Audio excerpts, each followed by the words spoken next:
we are making our own dragon. Hello everyone, I am Delver of Dungeons, and I am so excited to be a part of Monster Week, a huge community collab event created and organized by the wonderful Jenny D and Pointy Hat to bring together TTRPG creators on YouTube. Last year they kicked things off with Kraken Week, and it was a blast to watch. This year, it's all about dragons, baby. Dragons are my favorite monster. Sorry, Pointy Hat. Please don't hold this against me. So y'all know I had to put my hat into the ring this time. Quick video disclaimer, I don't usually do these kinds of videos. I do all my homebrew at home behind the screen. I do POV lore stuff. This is new, bear with me. But before we can start to build our dragon, we need to define what a dragon is in both the real world and in D&D, and use that as kind of a template to build off of. The simplest definition of a dragon I found was, quote, a mythical monster traditionally represented as a gigantic reptile having a long tail, sharp claws, scaly skin, and often wings. But besides a basic appearance, what do they all have in common? Dragons in D&D have two similarities that flow between all of them. Number 1, a desire to hoard treasure. They will pile up mountains of cool shiny stuff, or random junk that's important to them, and guard it ferociously. Second, dragons all have some type of wicked awesome breath attack. And I gotta tell ya, nothing beats the sweet feeling of describing to your players a dragon opening its mouth, taking a deep breath, and unleashing devastating, I should have made a second character, in the form of 26d6 fire damage. So that is the simplest possible terms of what dragons are in D&D. Now, why don't we make something similar but different? Something that stands apart from the colorful and shiny boys we all know and love, but still identifiable as a dragon. People who have watched me for a while will know that I like to make homebrew monsters all the time, and I typically draw on real-world myth for my inspiration. So we'll start there. Dragons and stories of dragons have been a part of human culture since the beginning. In fact, I can't think of a single culture on Earth that doesn't have some type of dragon or dragon-adjacent being in their mythos. The English word dragon is derived from the ancient Greek word drakon, meaning huge serpent or giant sea fish. The Greek dragons were guardians of treasures and secret places, representing the raw power of nature, and typically had a serpentine build with multiple heads most of the time, like the Lernaean Hydra that fought Hercules, or the Coclean dragon that guarded the Golden Fleece. Marching forward in time to now medieval Europe, dragons were less about the raw power of nature and more depictions of spiritual evil and sin. One famous example is Fafnir. In Norse mythology, Fafnir was originally a dwarf who became so obsessed with gold and paranoid that someone was going to take his treasure that he transformed into a dragon. Over time, as medieval Europe became more and more Christian, dragons were depicted as symbols of evil or the devil, to be defeated and slain by valiant and honorable knights blessed by God.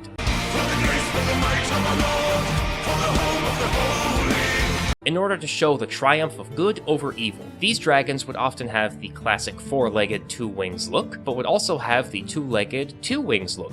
Yes, this is technically a dragon. I know we call them wyverns in D&D, but it fits the mold. The European dragons were all about classic dragon hijinks, breathing fire and poison, kidnapping the princess, burning down villages, that sort of thing. Some famous examples of European dragons include the Lindworm, the dragon from St. George and the Dragon, and the Slavic Smoke Vivalski of Poland. Unlike in the West, where dragons are depicted as the embodiment of evil bad times, the dragons of the East are a good thing, appearing to those who are deserving to offer wisdom and good fortune. These dragons are depicted as serpentine, with 4 legs and no wings. They fly via magic or being best friends with the wind or something. Eastern dragons were often depicted with long flowing whiskers, furry beards or manes, large antlers, all to give them a regal and wise look. I was surprised to learn that, unlike dragons in the West, dragons in the East rarely, if ever, have the ability to breathe fire. In fact, they are much more water-coded. The Chinese Lung, the Korean Ryu, the Japanese Ryu, apologies if I'm pronouncing these wrong, they all rule over rivers and seas and can bring the rain. Some of them can summon lightning and thunder or control storms, but no fire breath.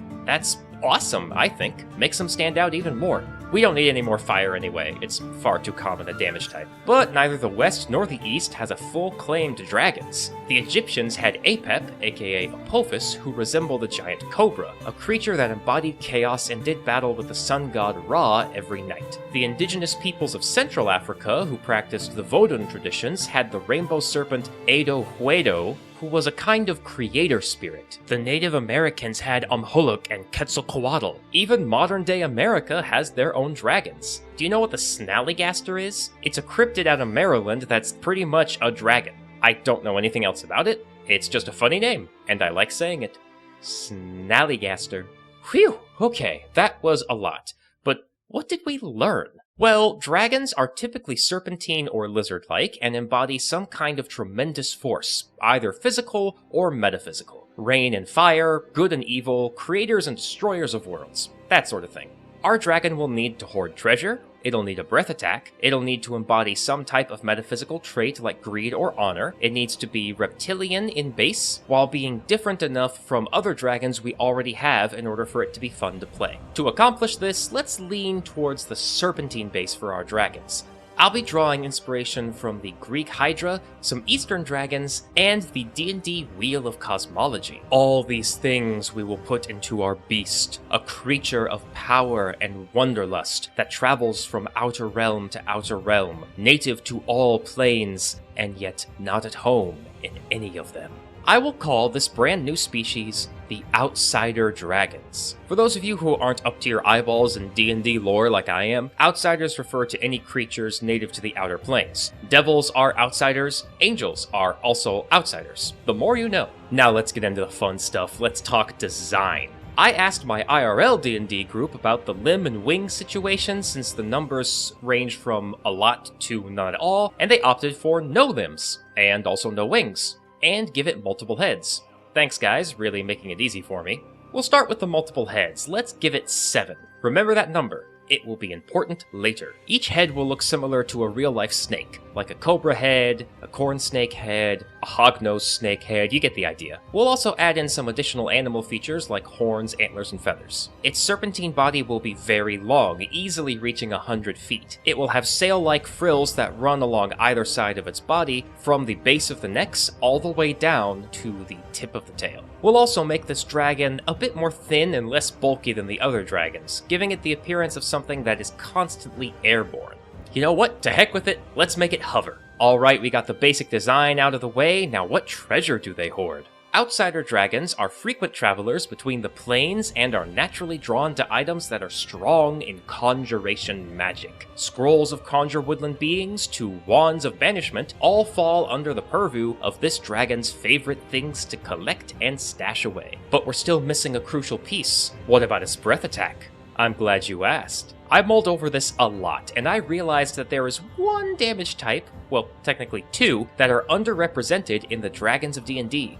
Thunder and Force. The only dragons that have these breath attacks are the Sapphire and Amethyst dragons. We'll go with Thunder, just because I think that's a little cooler. The Outsider dragons' heads will each bellow out a powerful sound wave that resonates with each other, dealing thunder damage. The more heads, the stronger the blast. We'll call it Resonating Breath. Let's give them an alternate breath weapon as well, the ability to blast out a ring of pure conjuration magic that opens a portal to one of the outer planes. Remember when I said the 7 heads thing would be important? Well, that's because in the D&D Wheel of Cosmology, there are 7 upper or goodly planes and 7 lower or evil planes. Each head can create a portal to one of these planes, but they are limited by the number of heads they have, and the birthplace of the dragon. For you see, not all Outsider dragons are alike. Though they are all of the same species, those born in the upper planes will be righteous and honorable, while those born in the lower planes are cruel and deceitful.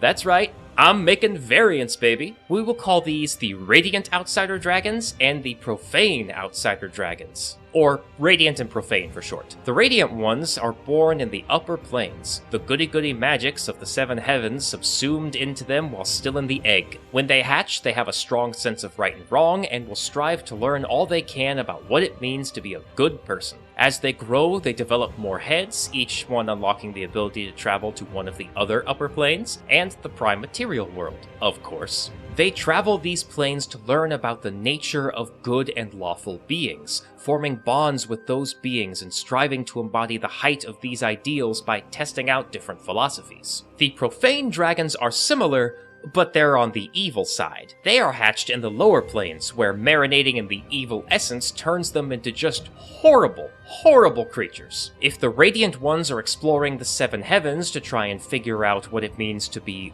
good, Profane dragons are doing the opposite. They are trying to explore new reaches in evil. Really push that envelope. Just be as awful as you can be. Outsider dragons rarely visit the material plane, but when they do, they are heralded by a sudden and abrupt thunderstorm. They keep their treasure hoards in secret lairs where the veil between the planes is the weakest, and it can be anywhere. In a mountain, in desert ruins, at grandma's house, it doesn't matter, as long as the conjuration magic is there. The Radiant ones keep their treasures in the material plane out of shame for their draconic instincts to hoard and protect treasure. Their profane cousins, on the other hand, do it to keep their treasures and conquests safe from the other many evil and greedy creatures they are constantly surrounded by. And as you may have guessed, if either of these variants meet, it's on sight. They will battle to the death, the victor devouring the loser and claiming the treasure for its own.